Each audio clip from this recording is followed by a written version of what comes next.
Welcome to the University of Belgrano. One more time, we are continuing our interview with my colleague Alejandra Efrón. We were speaking about your book.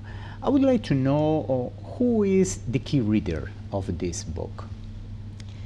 Okay, well, there are quite a few readers, so we wrote it for a more open audience, and it's more for the C-suite, directors, students, and professionals of, it can be finance, engineering, and foreign commerce.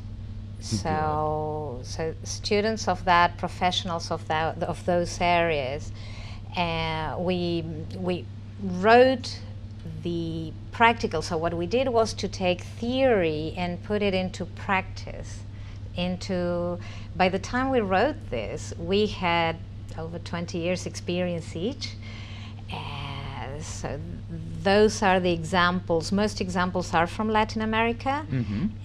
So we brought our experience from all over the world, but the examples in the book and the websites are for Latin America and from Latin America.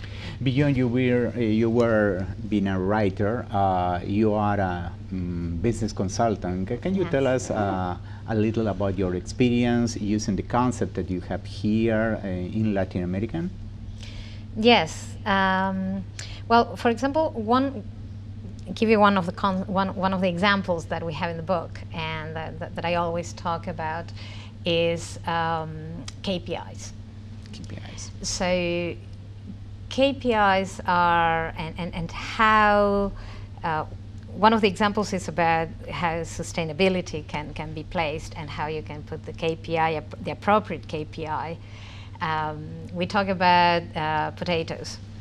Potatoes. Yeah. Potatoes. So there was one company that was a client, and so they paid per weight.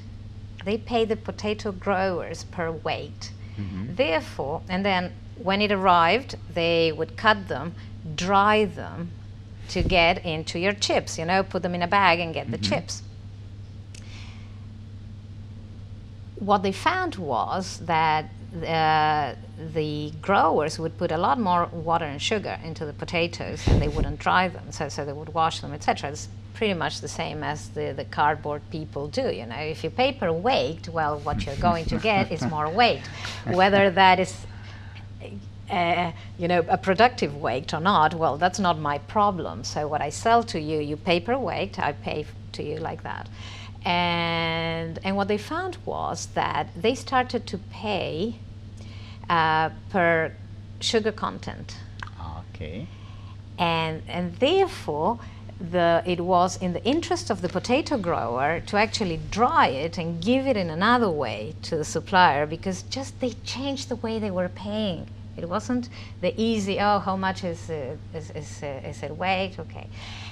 And what they got in turn, the company, the chip company, was they saved in all the energy. So the energy efficiency they got was much higher than expected, even when they decided to change by content. So that's one of the examples that we have, is sometimes it's this change. It's something simple, and yet it translates into a very big saving, money saving. Okay, Alejandra, and finally, what is logistics headed to in terms of approach? What's your opinion? We are going from the product economy that we've been more focused on towards a service, a flow economy, and into the circular economy, where sustainability has a very big part. It's going to play a very, very big part. And so I think that the logistics as we know it, for some segments will continue, but some other segments that want to be seen more sustainably, then they will get into the circular economy. I think they will be much more efficient, and I think they will be the supply chains of the future.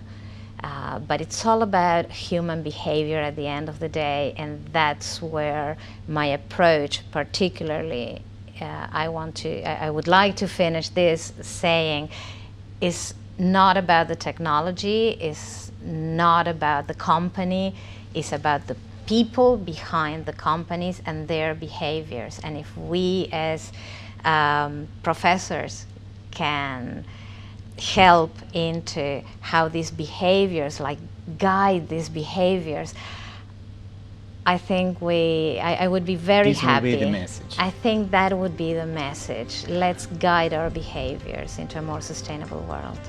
Thank you very much, Alejandra, one more time for your visit. To all of you, thank you for your attention.